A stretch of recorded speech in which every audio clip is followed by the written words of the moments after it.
ትምህርታችን የገላትያ መጽሐፍ ነው። ይሄንን የገላትያ መጽሐፍ እያጠናው በጣም ብዙ ነገር እደነቅና እገረም ነበር። ወደ ትምህርቱ ሳልገባ ዝም ብዬ የጳውሎስን ብቻ እንኳን ህይወት በማየት በጣም የሚገርም ነገር ነው ያገኘሁት። ወደ ትምህርቱ ሳልገባ በጣም በህይወቴ ትልቅ ነገር እንደሚሆን አምናለሁ።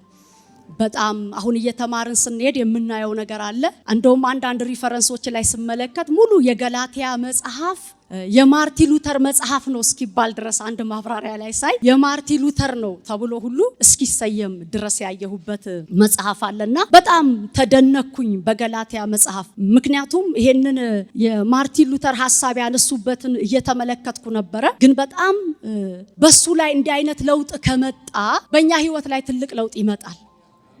ምናልባት ይሄ ማርቲን ሉተር በዛ በሮማ በካቶሊክ ቤተክርስቲያን እምነት ተከታይ የሆነ ሰው እንደሆነ መጽሐፍ ቅዱሳችን ይናገራል። እና የሚገርማችሁ ያጠና የነበረው የገላትያ መጽሐፍን ነበር። እና የገላትያ መጽሐፍን እያጠና ያለ የዚች የሮማ ካቶሊክ ቤተክርስቲያን ምን ያክል ስተት የሆነ አስተምሮቶችን እንደምታስተምር በጣም የተመለከተው የገላትያን መጽሐፍ ሲያጠና ነው። በጣም አስተዋለ ምን አይነት ትምህርት እየተማረ እንዳለ። ስለዚህ በህይወቱ ደህንነት፣ ጸጋና እምነት ላይ ያተኮረ እንደሆነ ይሄ ሲገባው ትልቅ ተሐድሶ በምድሪቱ ላይ ያመጣ ማርቲን ሉተር ነው። የእምነትንና የጸጋን ህይወት እንድናይ አድርጎናል። ታዲያ ይሄንን የገላትያ መጽሐፍ አጥንቶ አንብቦ እንዲህ አይነት ተሐድሶ በዚህ ሰው ህይወት ላይ ካመጣ በእኛ ምድርም ብዙ መታደሶች ይሆናሉ።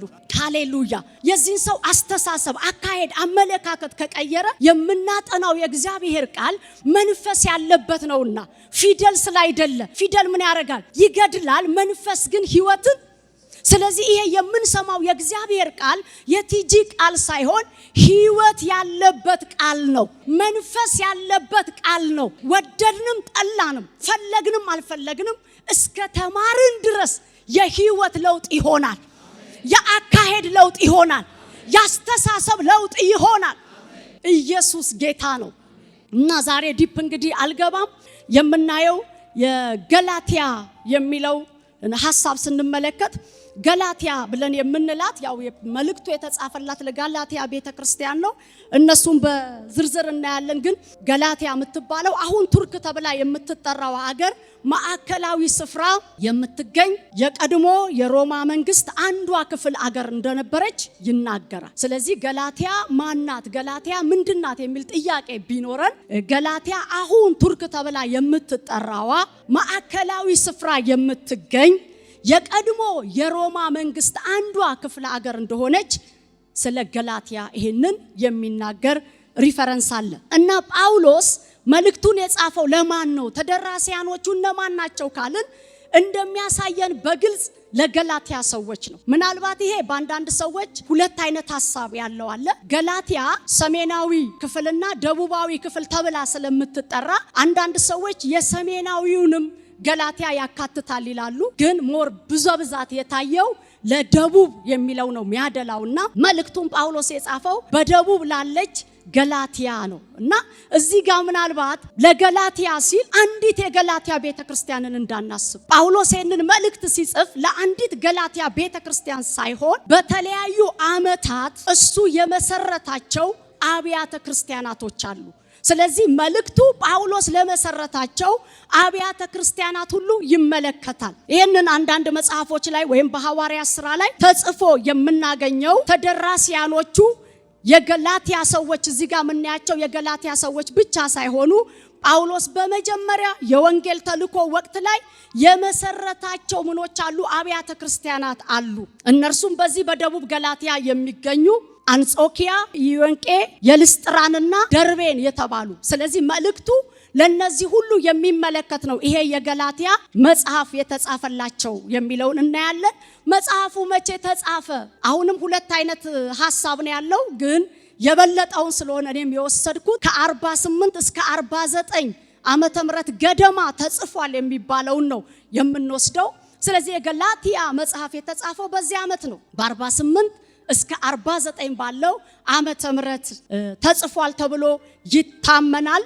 ስለዚህ ጸሐፊው ማን ነው? ሐዋርያው ጳውሎስ ነው የጻፈው። የመልእክቱ ጸሐፊ ሐዋርያው ጳውሎስ ነው የጻፈው። እና ጳውሎስ ይህንን መልእክት ወይንም ደብዳቤ የጻፈበት በጣም በሚቀጥለው የምናያቸው ጳውሎስ ይህንን መልእክት ወይንም ደብዳቤ የጻፈበት ምክንያት በመልእክቱ ውስጥ በግልጥ ይገኛል። ምናልባት የገላትያን መጽሐፍ እያነበበ የነበረ ሰው ካለ ጳውሎስ ይህንን መልእክት ወይንም ደብዳቤ ሲጽፍ ለምን መልእክቱ ወይንም ደብዳቤው እንደተጻፈ በጥቅስ ውስጥ በግልጥ የሚገኝ ነው። እሱም ምንድነው በግልጥ የሚገኘው?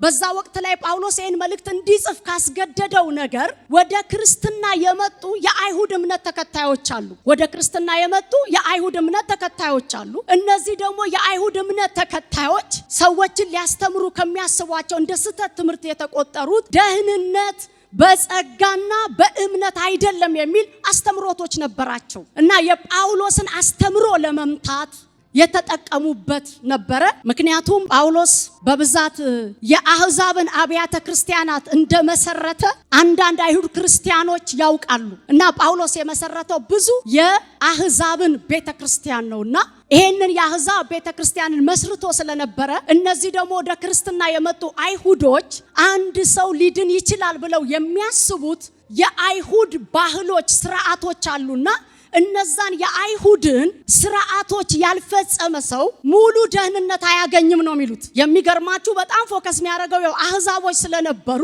እነርሱ ምን የሚሉት አላቸው። እነዚህ ወደ ክርስትና የመጡ ያመኑ አይሁዶች ምን አይነት ትምህርት ወይንም ዕውቀት አላቸው? አንድ ሰው በጸጋና ኢየሱስን በማመን ምንም ደህንነቱ ሙሉ አይደለም። ሙሉ የሚሆነው አንደኛ አህዛብ ናቸውና ጥሩ አይሁዳዊ መሆን አለባቸው ይላሉ። ምንም ጌታን ቢቀበሉ ምንም በጸጋ ቢድኑ እነዚህ አህዛቦች ምን መሆን አለባቸው? ጥሩ አይሁድ መሆን አለባቸው ይላሉ። ሁለተኛው ደግሞ የግርዘትን ስርዓት መፈጸም አለባቸው ይላሉ። አንድ ሰው የግርዘትን ስርዓት ካልፈጸመ ደህንነቱ ሙሉ አይደለም ይላሉ። ጳውሎስ ደግሞ ደህንነት በጸጋና ክርስቶስ ኢየሱስን በማመን የሚገኝ ነው የሚለው። ስለዚህ ዋናው መልእክቱን እንዲጽፍ ካስገደደው ነገር አንዱ እንዲህ አይነት የሐሰት አስተማሪዎች በጣም በስተውና ተነስተው ስለነበረ ጳውሎስ የመሰረታት ይቺ የገላትያ ቤተክርስቲያን ለነዚህ ለሐሰት አስተማሪዎች ጆሮቿን ሰጥታ ነበርና ምን ያህል እንዳዳመጧቸው ሲያስብ የነዛን አስተምሮቶች ልክ እንዳይደለ ስህተት እንደሆነ ያንን ትምህርት ምን ለማድረግ ነው? ለማፍረስ ነው የተጠቀመው እና ትምህርታቸውን ለማፍረስ እንደተጻፈ እንመለከታለን። ኤፌሶን 2 ቁጥር 8 እስኪ ይነበብ። ኤፌሶን 2 ጸጋው በእምነት አድኗችኋልና ይህም የእግዚአብሔር ስጦታ ነው እንጂ ከእናንተ አይደለም። እሺ ማንም እንዳይመካ ከሥራ አይደለም። አሜን። አሁን ኤፌሶን 2:8 ላይ ምንድነው የተነበበልን? ቃሉ ምን ይላል? ጸጋው አሁን ጳውሎስ ነው ይህን መልእክት የጻፈው። ጸጋው በእምነት አድኗችኋል እንጂ ይህም ይልና የእግዚአብሔር ስጦታ ነው እንጂ እናንተ ከሰራችሁት መልካም ስራ አይደለም ነው የሚለው። ስለዚህ ስናጠና የገላትያ ቤተክርስቲያንን ደህንነት በምንድን ነው ስንል ጸጋው ነው በእምነት ምን ያደረገን? ያዳነን። አሜን። እዚህ እስቲ የሕግ ስራን ሰርቶ የአይሁድን ስርዓት ጠብቆ በመገረዝ ደህንነትን ያገኘ ሰው እኛ መካከል አለ? እዚህ ያለን በሙሉ ጸጋው በእምነት ያዳነን። አሜን። የጸጋ ውጤት እንጂ የሥራ ውጤት አይደለንም። እና የዚህን የገላትያ መጽሐፍ እንዲጽፍ ካስገደደው መልእክቱን እንዲጽፍ ካደረገው ነገር ይሄ ነው። የነዚህን የስህተት አስተማሪዎችን ትምህርታቸውን ምን ለማድረግ ነው? ለማፍረስ ነው። ምክንያቱም ስንገባበት እናያለን ምን ያህል እንዳዳመጧቸው፣ ምን ያህል ጆሮአቸውን እንደሰጡ። እንደውም በጣም እየተደነቀ እንዲህ አለ፣ እንደዚህ ፈጥናችሁ አለ፣ እንደዚህ ፈጥናችሁ ወደዚህ ልዩ ወንጌል እንደሄዳችሁ እደነቃለሁ አለ። ለካ ሰው በጣም ፈጥኖ ለመሄድ ቅርብ ነው። ያ የንፋስ ባህሪ ምንድነው? በደንብ ስር ይዞ ያልተተከለውን ዛፍ የመጣው ንፋስ ምን ማድረግ ነው? መገንደስ። ጫፍ ላይ ያለውን ደግሞ መጣል። ቅጠሉ ረግፈውበት ያሉትን ዛፎች ደግሞ ቅጠላቸውን ምን ማድረግ? ማራገፍ። ስለዚህ ንፋስ ግንድ እስከ መቁረጥ፣ እስከ ማንቀል፣ ቅጠል እስከ ማርገፍ። ስለዚህ ምን ያክል የትምህርት ንፋስ በተነሳ ቁጥር ሰው ለካ ስር ሰድጃለሁ ካለበት ሁሉ ሊሄድ ይችላል። እና ጳውሎስ ይሄንን መልእክት እንዲጽፍ ካስገደደው አንዱ በገላትያ ቤተክርስቲያን በወቅቱ የተነሱ የሐሰት አስተማሪዎች ነበሩ። እነርሱም ማናቸው? ያመኑ አይሁድ ናቸው። ግን ትምህርታቸው ምን ተኮር ነው?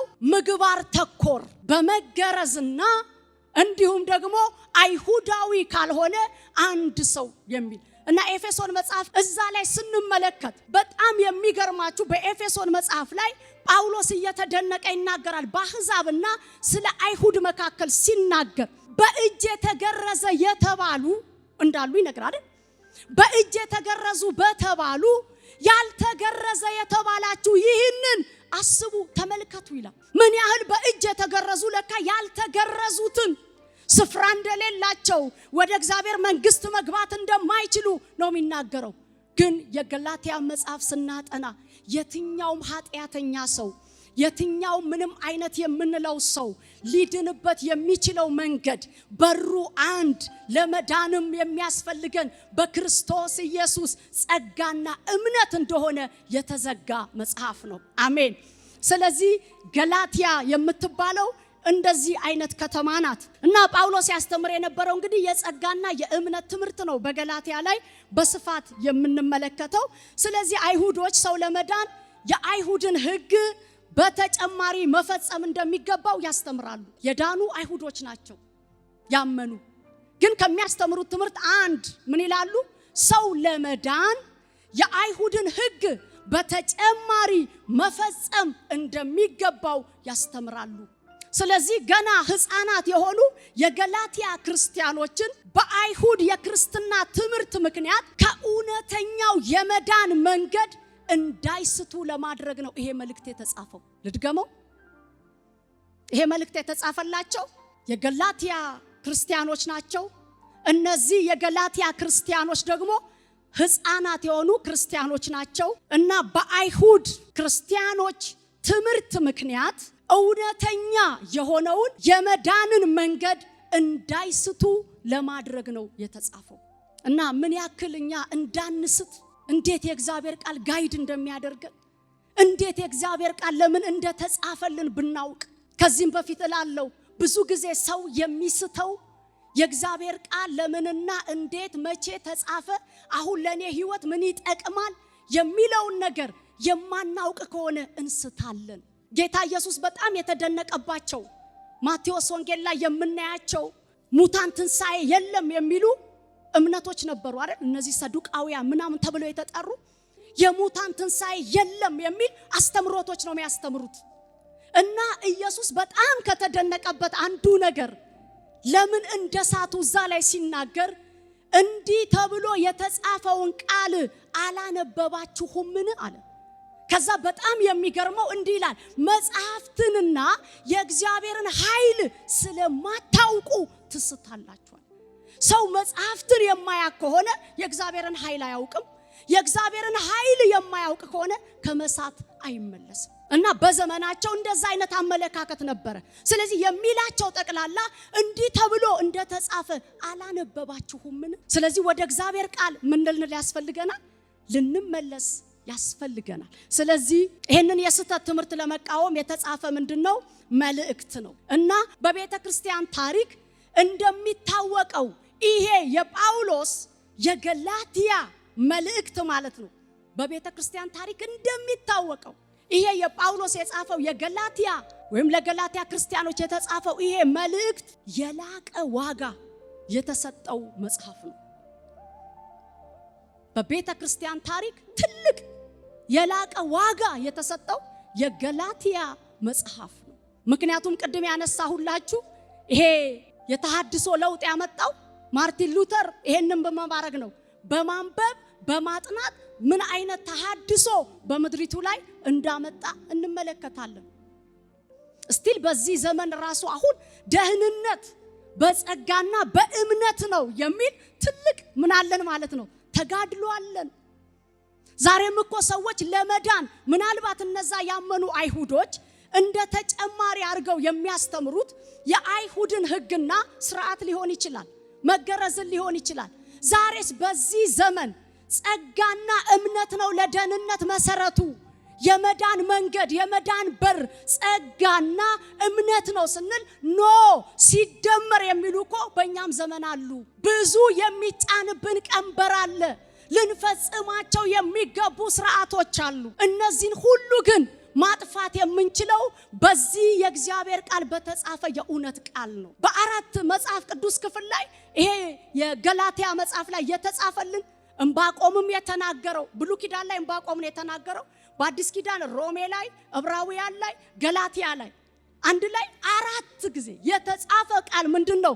ጻድቅ በእምነት በህይወት በቃ ጻድቅን በእምነት ነው በህይወት እንዲኖር የሚያደርገው ይላል። በስራ የሚል አልተጻፈልንም። እኛም ዛሬ ጥሩ ነው መጸለይ፣ ጥሩ ነው የእግዚአብሔርን ቃል ማንበብ፣ ግን ሳናውቃቸው ያለ መጸለይ ያለ አምልኮ ያለ ምናምን ደህንነት ሙሉ አይደለም እንላለን እኮ። ግን የመዳኛው መንገድ አንድ ነው። ሃሌሉያ! ኢየሱስ ጌታ ነው።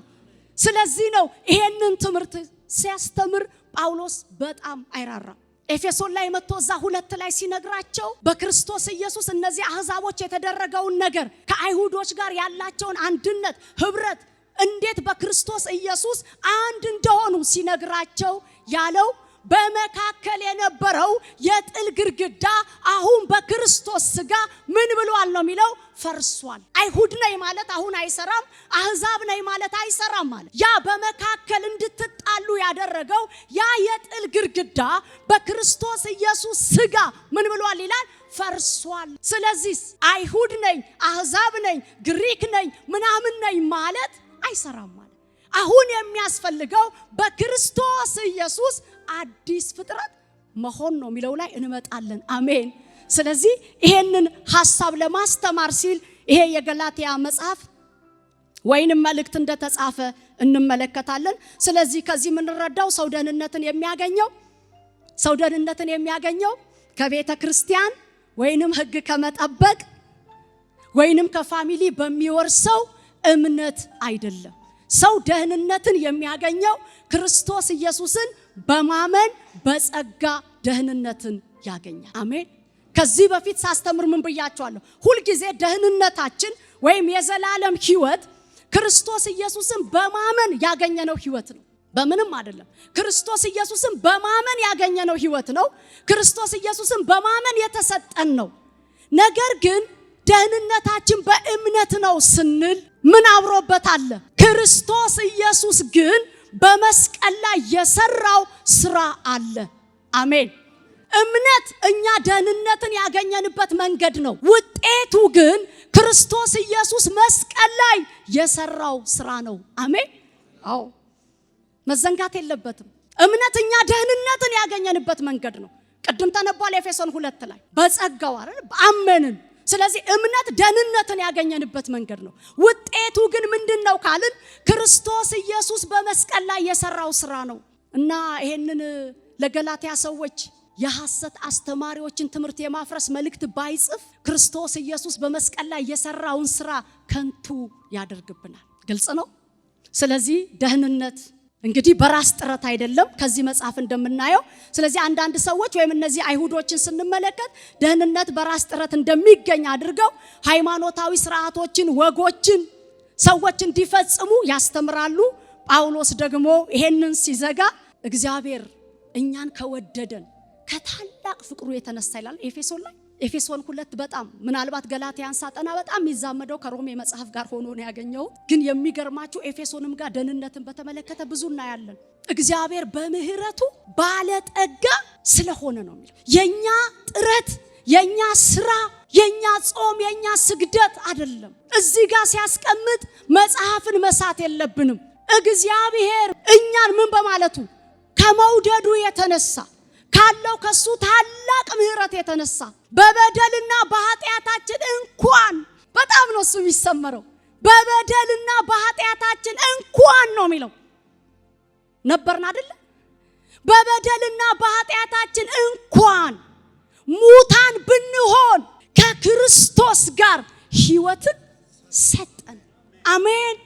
ጻድቅ ሆነን አይደለም፣ ደህንነት አግኝተን አይደለም፣ ሕይወት የተሰጠን።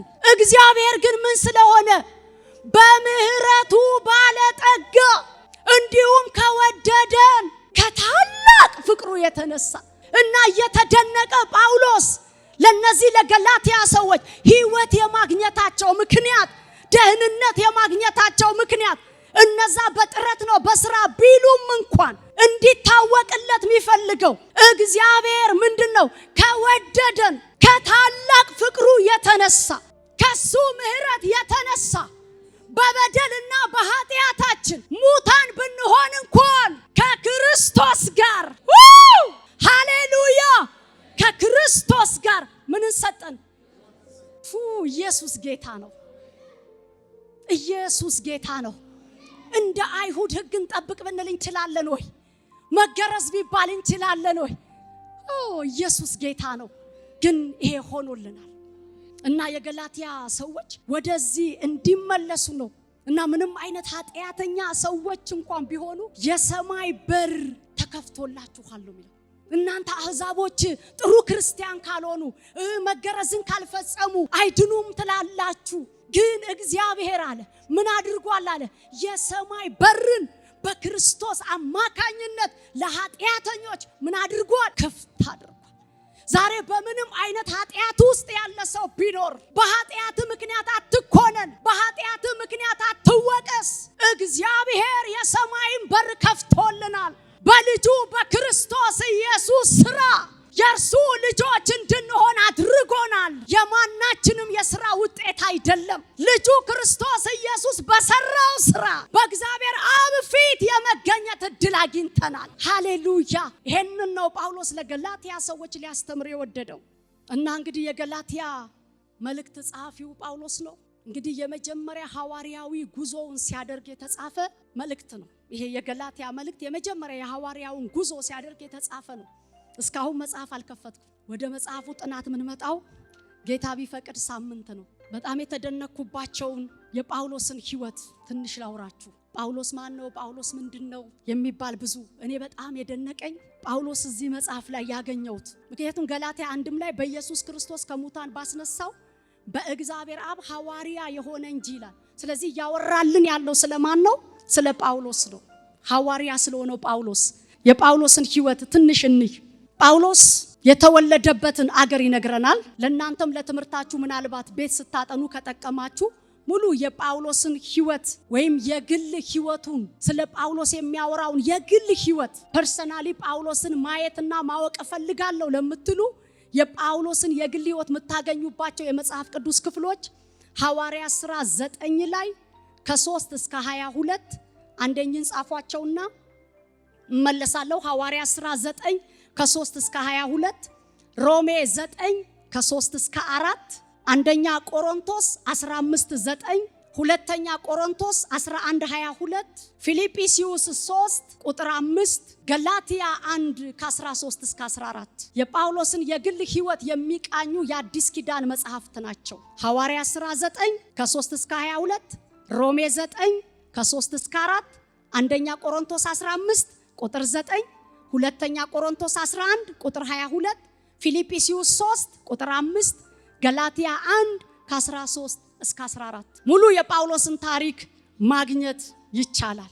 ጳውሎስ ከቢንያም ነገድ የሆነ አይሁዳዊ ነበር። ይሄንን ፊልጵስዩስ ላይ ራሱ ይናገራል። ስለዚህ ጳውሎስ ማን ነው ስንል ጳውሎስ ከቢንያም ነገድ የሆነ ግን ምንድነው?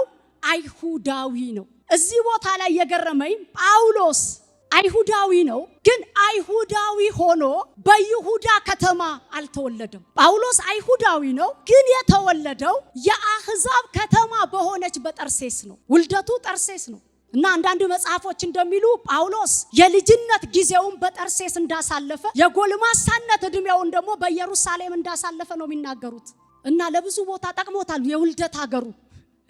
አንዳንድ የመጽሐፍ ቅዱስ ክፍሎች ሳይ በጠርሴስ መወለዱ ጳውሎስ በጣም እንዲመካ አድርጎት ወንጌል እንዲሰብክ ምክንያት የሆነበት ቦታ አለና እናያቸዋለን። ስለዚህ ጳውሎስ አይሁዳዊ ነው፣ ግን አይሁዳዊ ሆኖ የተወለደው በይሁዳ አይደለም፣ የአህዛብ አገር በሆነችው በጠርሴስ ነው የተወለደው እና የተወለደበት ምድር ጠርሴስ ትባላለች እና ጳውሎስ የተወለደባት ጠርሴስ የኪልቅያ ዋና ከተማ ነበረች እና የዚች ከተማ ዜጋ በመሆኑ ይመካል። እኛ አገር ምናልባት ብሔር ወይም የተወለድንበት ዘር ለጥፋት ስናውለው አይቻለው።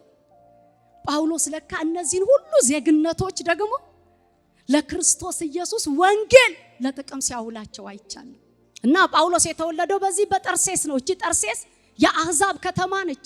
እና አይታችሁ ከሆነ ለወንጌል በጣም ጳውሎስ ማይቸገረው አህዛብም ጋር ሲሄድ ያቅበታል፣ ሮማውያንም ጋር ሲሄድ ያቅበታል፣ ፈሪሳውያንም ጋር ሲሄድ ሶስቱንም የሚገርማችሁ የዚህ ሰው ማንነት የተሳሰረበት ነው። እስኪ ሐዋርያት ሥራ 21:39 ጳውሎስ ግን እኔስ አይሁዳዊ በኪልቅያ ያለውን የጠርሴስ ሰው ሆኜ ስመጥር በሆነ ከተማ የምኖር ነኝ፣ ለሕዝቡም እናገር ዘንድ እንዲፈቀድልኝ እለምናለሁ።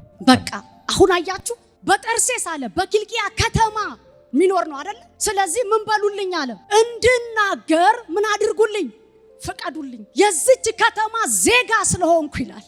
እና አህዛብ ናት ያቺ ከተማ፣ የአህዛብ ናት አይደል? የተወለደበት ከተማ ግን የሚገርማችሁ የተወለደባት የዚችን ጠርሴስ የተባለችውን እንደ ትምክት አድርጎ እዚህ ቦታ ላይ ያወራል። ምን በሉልኝ፣ ፍቀዱልኝ፣ ምን እንድናገር። አሁን ጳውሎስ ግን እኔ ምን አይሁዳዊ በአህዛብ ከተማ ተወለደ እንጂ አይሁዳዊ አይደለም አላልንም። ጳውሎስ እኔ ግን ምን አለ? አይሁዳዊ በኪልቅያ ያለው የጠርሴስ ሰው ሆኜ ስመጥር በሆነ ከተማ የምኖር ነኝ። አሜን። የአህዛብ ምድር እኮ ናት፣ ግን ምንድነው የሚለው? ስመጥር በሆነች ይላል። ኢየሱስ ጌታ ነው። ከዛ አሁን ለሕዝቡ እንድናገር እንድትፈቅድልኝ እለምንሃለሁ።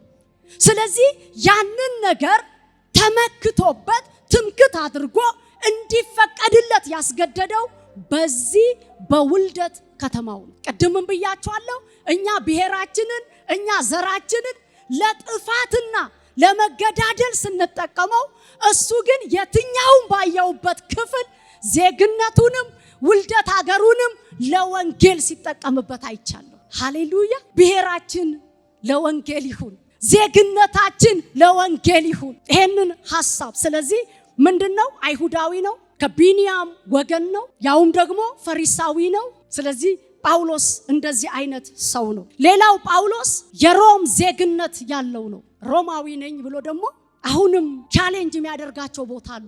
ምናልባት ጳውሎስ የተወለደው በዚህ በጠርሴስ ነው። ጠርሴስ ደግሞ የቀኝ ግዛት ስላልነበረች በውልደት አይሁዳዊ እንዳልሆነ ይታመናል። ግን ይሄንን የሮማዊ ዜግነትን የሚያገኙባቸው ደግሞ መንገዶች ነበሩ። ተለያዩ መጽሐፎች ሳይ ይሄንን ሮማዊ ዜግነት የሚያገኙባቸው መንገዶች አሉ። ለዚህ ለሮም መንግስት በጣም ታማኝ ሆነው ከተገዙ ለሚቀጥለው በጣም ታማኝ ሆነው እንዲገዙ ሲባል የሮም ዜግነት ይሰጣቸዋል። እና የተለያዩ ሪፈረንሶች ላይ የሚያወሩት ጳውሎስ በአያቱ ወይንም በአባቱ እንዲህ አይነት የሮማዊ ዜግነትን ሳያገኝ አይቀርም ነው የሚባለው። እንዲህ አይነት የሮማዊ ዜግነት ነው። ምክንያቱም ለሮም ሰው ታማኝ ሆኖ በታማኝነት ከተገዛ ለሚቀጥለው በጣም ታማኝ ሆኖ እንዲገዛ ምን ይሰጣል? የሮማዊ ዜግነት ይሰጣል። እና አይሁድ ነው የተወለደው፣ በአህዛብ ከተማ በጠርሴስ ነው። ደግሞ አሁን ምን አለው? የሮማዊ ዜግነት አለው። እስኪ ሁለት ክፍሎችን እናነባለን። ሐዋርያት ሥራ 22 ከ28 እስከ 29 በደንብ ስሙት። የሻለቃውን መልሶ እኔ ይህን ዜግነት በብዙ ገንዘብ አገኘሁት አለ። ጳውሎስም እኔ ግን በእርሷ ተወለድኩ አለ። ስለዚህ ሊመረምሩት ያሰቡት ከእርሱ ወዲያው ተለዩ። የሻለቃውም ደግሞ ሮማዊ መሆኑን ባወቀ ጊዜ ፈራ፣ አሳስሮት ነበርና። አያችሁ፣ ጳውሎስን አሳስረውት ነበር በወንጌል ምክንያት። እና ሊመረምረው የመጣው አሁን የተነበበው አዛዡ ሰውዬ የሮማዊ ዜግነትን ያገኘው በምንድን ነው? በገንዘብ ነው፣ በብዙ ገንዘብ። እና ጳውሎስ እዚህ ጋር አሁንም ፕራውድ ማድረግ ጀመረ። አዛዥ ነው፣ በወንጌል ምክንያት አስሮታል፣ እያሰቃየው ነው። አሁን ጳውሎስ እዚህ ቦታ ላይ አንድ ነገር መጠቀም እንዳለበት አሰብ። አንተ አለው አዛዡ፣ ይሄንን እኮ የሮማዊነት ዜግነት አለ በብዙ ገንዘብ ነው ያገኘኸው፣ እኔ ግን በመወለድ አለው። ወዲያው ምን አሉ ይላል? በፍጥነት ተነጋገሩ። ያሰርነው ሰው እያሰቃየነው ያለነው ሰው ለካ ዜግነቱ ምንድነው አሉ? ሮማዊ ነው። ስለዚህ ፈጥናችሁ ፍቱት ብለው ለቀቁት። አሜን። ስለዚህ ምን ያህል ዜግነቱ እየጠቀመው እንዳላየ እና ሮማዊነትን ያገኘው ግን በውልደት አይደለም። እነዛ የሮም መንግስታት እንደዚህ አይነት የሮማዊ ዜግነትን ይሰጡ ስለነበር ጳውሎስ እንደዚህ የሮማዊ ምንን አግኝቶ ነበር? ዜግነትን። እስቲ ሐዋርያት ሥራ 16 ከ37 እስከ 39 ጳውሎስ ግን እኛ የሮሜ ሰዎች ስንሆን ያለ ፍርድ በሕዝብ ፊት ደብድበው በወህኒ ጣሉን።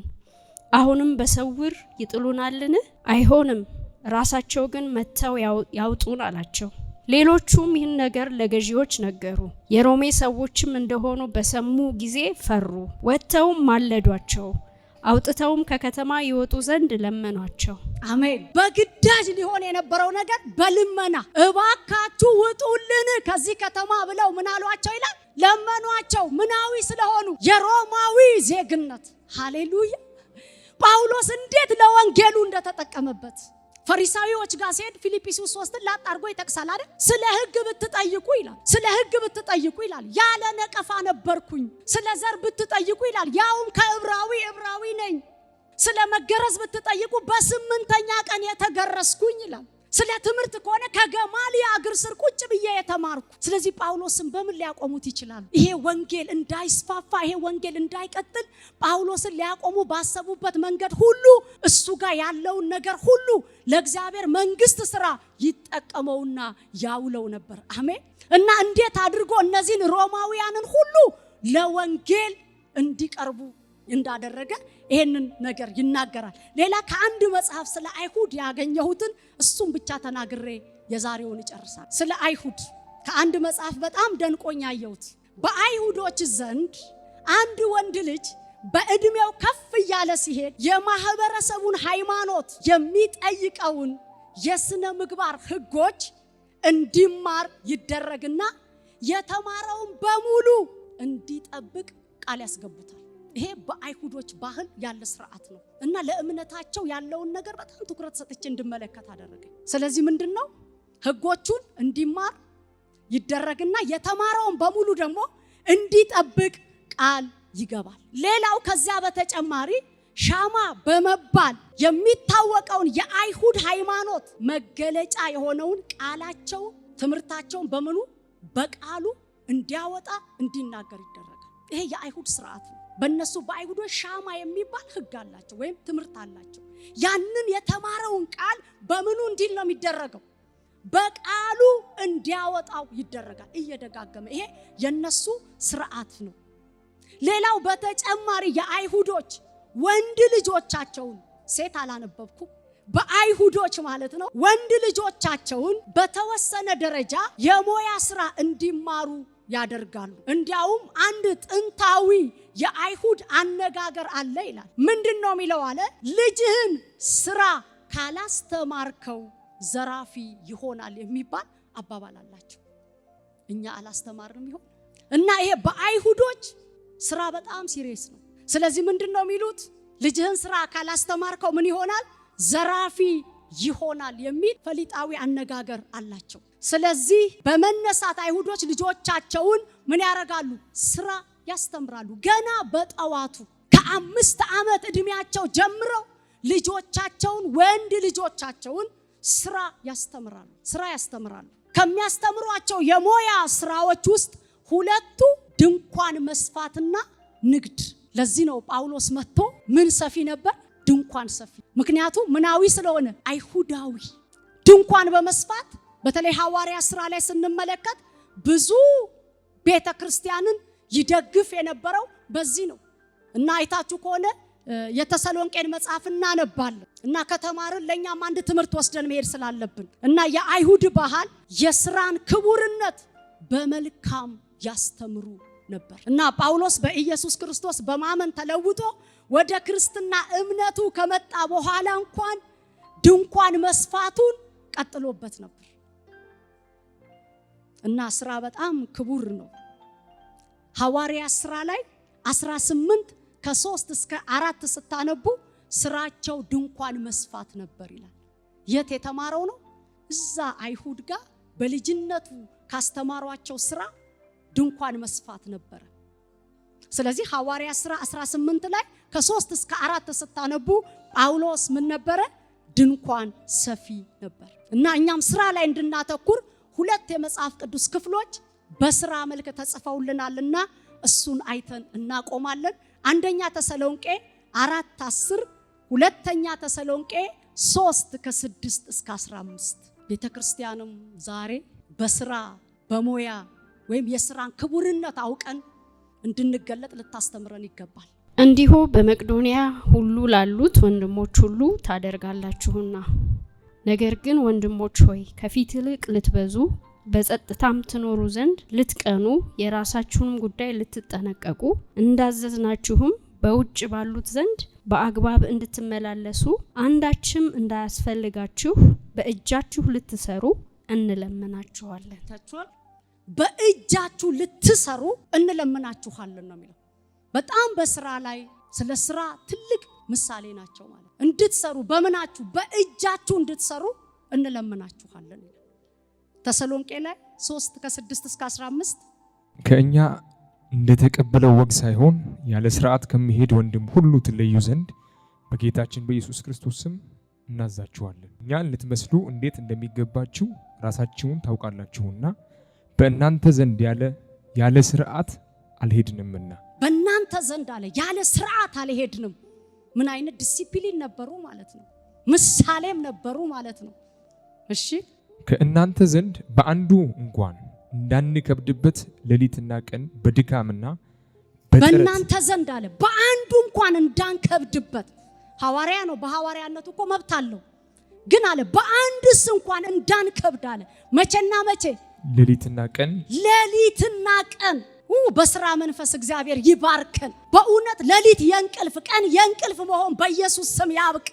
ቀንና ሌሊታችን በስራ በአንዳችሁ እንኳን እንዳንከብዳል። አሁን እኮ የአገልጋይ ህይወት እኮ ለሰው ሸክም ነው። ስራን እንንቃለን። የስራ መልካምነትን አልተማርንም። ግን በ5 ዓመታቸው ጀምሮ እንደዚህ አይነት ስርዓት እንዴት አድርገው እንደሚያሳድጓቸው ያ ነገር እየመጣ በድፍረት ይናገራል። በእናንተ መካከል እንዴት እንደተመላለሰን እወቁ እያለ ህይወቱን እየጠቀሰ እንዴት ባለ ስርዓት ነው እኛ የምንመላለሰው።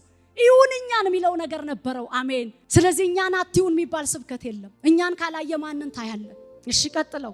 ሌሊትና ቀን በድካምና በጥረት እየሰራን እንኖር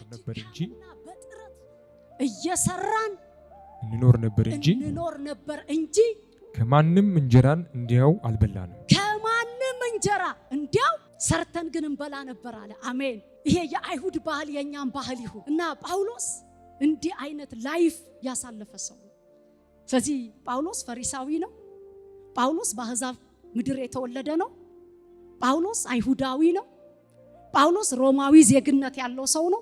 ይሄ ጳውሎስ ነው። እንግዲህ ቀጣይ ህይወቱን ስንመለከት ጳውሎስ አሳዳጅ ነው። ምክንያቱም በአይሁድ ከተማራቸው ቀድመን ብለን ሃይማኖታዊ ስርዓት። ስለዚህ ለዚህ ለተማረው ለሃይማኖታዊ ስርዓቱ በጣም የታመነ ነው እና በጥሩ ልማድ ነው ያደገው። ይሄው ከገማሊያ እግር ስር ተቀምጬ የተማርኩ ይላል እና እንደዚህ አይነት ህይወት ስለነበረው ብዙ ክርስቲያኖችን ከምኩራብ አዛዦች፣ አለቆች ደብዳቤ የተቀበለ ብዙ ክርስቲያኖችን በማሳደድ የሚታወቅ ለእግዚአብሔር የቀና እየመሰለው ብዙዎችን ወይኒ ያስጣለ የሚቀጥለው ጊዜ እናያለን። ያደረገው እኮ ነው አሁን በህይወቱ እየደረሰበት ያለው። በቀጣይ ምዕራፎች ስናይ እንደዛ ይሆን የነበረው እሱ ቀድሞ ምን ይል የነበረው ነው ያደርግ የነበረው ነው እና ደስ የሚለው እንዲህ አይነቱ ሰው የሚቀጥለው ሳምንት እንገናኛለን። እንዲህ አይነቱ ሰው ከሰው ባልሆነ ከራሱ ከእግዚአብሔር አብ እግዚአብሔር ምን አይነት ነው? እንደዚህ አይነቱን ሰው ሐዋርያ እንዲሆን እግዚአብሔር አብ በክርስቶስ ኢየሱስ በኩል ምን አረገኝ አለ? ሐዋርያ እና የኔ እንደውም ሐዋርያነቴ ከሰው አይደለም ይላል። እንግዲህ እግዚአብሔር ራሱ የፈለገው እንዲህ አይነቱን ሰው ነው። ለእግዚአብሔር መንግስት ሐዋርያ ሆኖ የቀጠለው ጳውሎስ ከዚህ በኋላ ነው። ስለዚህ ይሄ ጳውሎስ ነው እና ለምንድን ነው ገላትያ ቤተክርስቲያን ላይ በጣም ሲሪየስ ሆኖ ስለ ሐዋርያነቱ ይሟገታል? የኔ ሐዋርያነት ከሰው አይደለም። ምክንያቱም የሚቀጥለው ሳምንት ታሳያቸዋለሁ። አንድ ሰው ሐዋርያ ለመሆን 2 ሊያሟላቸው የሚገቡ ስርዓተ ነጥቦች አሉ። ጳውሎስ ደግሞ ሁለቱንም አላሟላም እና በሱ ሐዋርያነት ትልቅ ጦርነት ተፈጥሯል። እና በጣም የሚገርመው ታዲያ እየጠቀሰ የሚነግራቸው አንደኛ ቆሮንቶስ 15:9ን እየጠራ አሳዳጅ ነበርኩኝ፣ አንገላች ነበርኩኝ፣ እንደዚህ ነበርኩኝ፣ ሐዋርያ ተብዬ እንኳን ልጠራ የማይገባኝ፣ አሁን ግን አለ የሆንኩት በጸጋው ነው ብሎ የጸጋውን አቅም ያሳየናል። ሃሌሉያ። ስለዚህ ቀጣይ አይታችሁት ከሆነ የገላትያ መጽሐፍ እግዚአብሔር አብ ይልና በክርስቶስ ኢየሱስ የሚለው ነገር አለ። እንዲሁም ደግሞ ኢየሱስ ክርስቶስ ከሙታን በመነሳቱ ይላል። ለምንድን ነው የክርስቶስ ኢየሱስን ከሙታን መነሳት ትንሳኤውን እዚህ ቦታ ላይ ጳውሎስ ማውራት ያስፈለገው? ለምን ትንሳኤውን ጠራ? ሁለተኛ ደግሞ በጣም የሚደንቀው እስከ 5 ባለው የክርስቶስ ኢየሱስ ጸጋና ሰላም ይላል። ጸጋ ምንድን ነው? ሰላም ምንድን ነው? ስለዚህ ስተዲ ስለሆነ አሁን በቁጥር እነሱ ጋር እንመጣለን።